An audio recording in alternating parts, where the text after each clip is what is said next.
एक जमाने की बात है। लियाम नामी एक मुतजस्सिस छोटा लड़का था जो जंगल के किनारे एक छोटे से गांव में रहता था।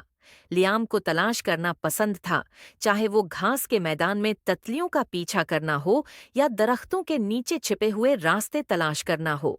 लेकिन जो चीज उसे सबसे ज्यादा पसंद थी, वो अपने सबसे अच्छे दोस्त उसकी बल्ली शीडू के साथ खेलना था। शीडू कोई आम बल्ली नहीं थी। उसके पास चेकना सियाह खाल थी जो चांद की रोशनी में चमकती थी, और आंखें जो एक प्रसरार तकरीबन जादुई रोशनी से चमकती दिखाई देती थीं।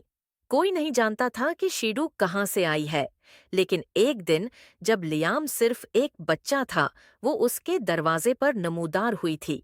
इस लम्हे से वो मलजूम थे। हर रोज स्कूल के बाद लियाम और शीडू एक साथ खेतों में घूमते थे।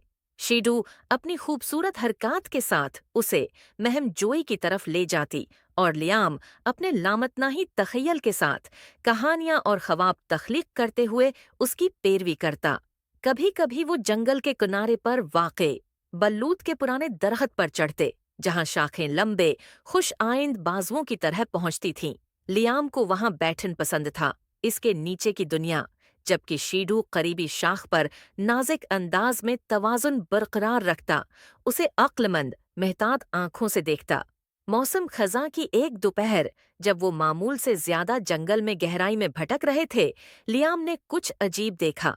दरख्त खामोश थे, उनके पत्ते खामोश थे, और एक हल्की सी धुंध किसी कदीम राज की तरह तन्नों के गर्द घूम रही थी। शीडू आम तौर पर इतना पुरातमाद हचकचाता नजर आता था। क्या बात है, शीडू? लियाम ने अपने कान खर्चने के लिए नीचे पहुंचकर पूछा। आपको डर लग रहा है? साया ने उसकी तरफ देखा, फिर आगे के रास्ते पर, और आहिस्ता से झुका। लियाम ने अगरचा गैर यकीनी जारी रखने का फैसला किया। वो इतने उरसे से दोस्त थे कि उसे उस पर मुकम्मल एतमाद था। जैसे ही वो आगे बढ़े, लियाम को एक ऐसी सफाई नजर आई जो उसने पहले कभी नहीं देखी थी। कलीरिंग के वसत में एक बहुत बड़ा पत्थर था जो कीचड़ से ढका हुआ था, जिसकी सतह पर अजीब वो गरीब निशानात कंदा थे। निशानात एक हल्की रोशनी के साथ नब्ज लग रहे थे, जैसे कि पत्थर खुद जिंदा था। साया उसके पास बैठ गया, उसकी आंखें पत्थर पर मरकूज थीं।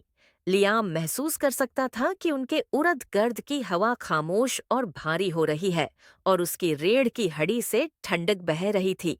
शीडू, ये कौन सी जगह है? उसने सरगोशी की, हालांकि उसे यकीन नहीं था कि वो जानना चाहता है। साय ने उसकी तरफ देखा, फिर पत्थर की तरफ, और एक नर्म, तकरीबा उदास म्यू दिया।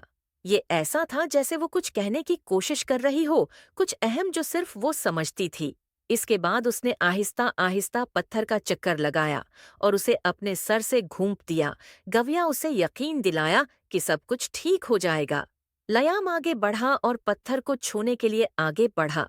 जैसे ही उसकी अंगलियों ने उसकी सतह को बरश किया, उनके नीचे की जमीन कुदरे लर्ज उठी, और उसके ज़हन में एक प्रस्कून आवाज गूंज रही थी।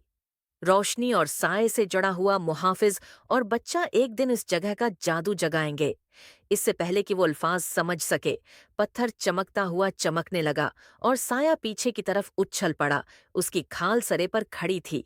उनके आसपास का जंगल ऐसा लग रहा था जैसे वो अपनी सांसें रोक रहा हो। शीडू के साथ लियाम को एहसास हुआ कि उसके आसपास की दुनिया उन राजों से भरी हुई है जिन्हें उसने अभी है तक बेनकाब नहीं किया था। लेकिन अभी के लिए वो खौफजदा नहीं था। उसके साथ उसका सबसे अच्छा दोस्त था, और वो मिलकर आगे जो भी इसरार है उसे दरियाफत करेंगे। उस दिन से लियाम और शीडू जंगल की तलाश करते रहे, लेकिन उन्होंने उसे सिर्फ खेल के मैदान के तौर पर नहीं देखा। वो जानते थे कि ये कुछ और है, एक ऐसी जगह जो पोशीदा जादू से भरी हुई है, उनका इंतजार कर रही है कि वो उसकी गहरी सच्चाइयों को बेनकाब करें। और शीडू की रहनुमाई के साथ लियाम को मालूम था कि वो है आगे आने वाली किसी भी महम जोई के लिए तैयार होगा।